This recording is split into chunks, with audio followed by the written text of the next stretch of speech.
I'm here with Keisuke, who has come to the PDA FDA Joint Regulatory Conference. You're with Takeda? Yes. And you're a member of the Japan chapter.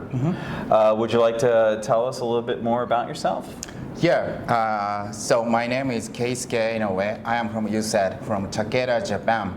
I am belonging to Japan chapter PDA. Actually, so this is the first time to join this joint conference, a PDA FDA joint conference for myself. Yeah. And how are you enjoying the meeting so far? And can you tell us if there's any sessions you've gone to that you really enjoyed sitting in and learned a lot from? Yeah, exactly. So there is a kind of a lot of official update from FDA. That was my first time. That's really interesting. And also, yesterday I joined a presentation related to the human error. I am belonging to the quality control department in my company, so I am really struggling with reducing the human error, so that was really interesting. And yeah, so you were at the Center Directors session today, and that's a very popular session, and right after it was the compliance update too. How did that go? I think you were in that one as well. Yeah, that was interesting. Yeah. So sometimes we had authority inspections on my manufacturing side that was related to that. There is a lot of information related to the warning letters. So. And this isn't the first meeting in the U.S. you've come to for the PDA national meetings. You came to our microbiology meeting a number of years ago, isn't that correct? The one in Bethesda. Yeah, exactly. You're correct. Yeah. Yes. And after that, you started a project with PDA. The Japan chapter is very active with interest groups, is what we call them in English, and you've produced a number of technical documents, and you were involved with one of those technical documents, isn't that correct? Yeah, exactly. So actually in Japan, we have 10 interest groups, and those interest groups include 3 to 5 small research groups.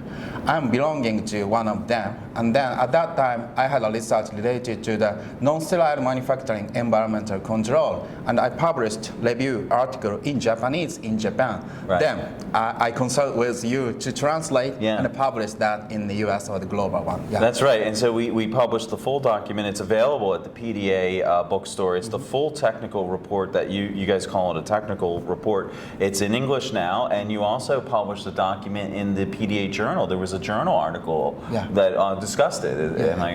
Exactly. So at the time I joined the microbiology conference, I did a poster session there, and I got a lot of questions, so then we decided to publish in English. Yeah. Right, and that's excellent, and we're really happy to have that. So you also you're involved with the Japan chapter's interest group, but you also attend the Japan chapter's annual meeting. That's a fairly large meeting, isn't it? Yeah, exactly. Basically, every year I had an opportunity to make a presentation at the annual meeting for Japan chapter. Yeah. Not all our members know, but the Japan chapter is one of our oldest international chapters, and it's also our largest chapter. So I'm really happy you took some time to do an on-the-issue video for the PDA letter, and we're really happy you were able to come to the PDA FDA Joint Regulatory Conference, and maybe someday we'll make it to the Japan chapter meeting, and we'll see you there. We'd like to work with you again. We know get the word out to the Japan chapter that these interest groups have produced a number of documents, and maybe we can make them available in English for the rest of the membership. I hope so. Yeah. Would you like to say anything in Japanese to your colleagues in the Japan chapter? Yeah, actually, so in Japan, we are working so hard through the video connection now under the COVID-19 situation, and I hope our next challenge will be to show our research result to the global PDA members. So that will be the big challenge, but we can do that.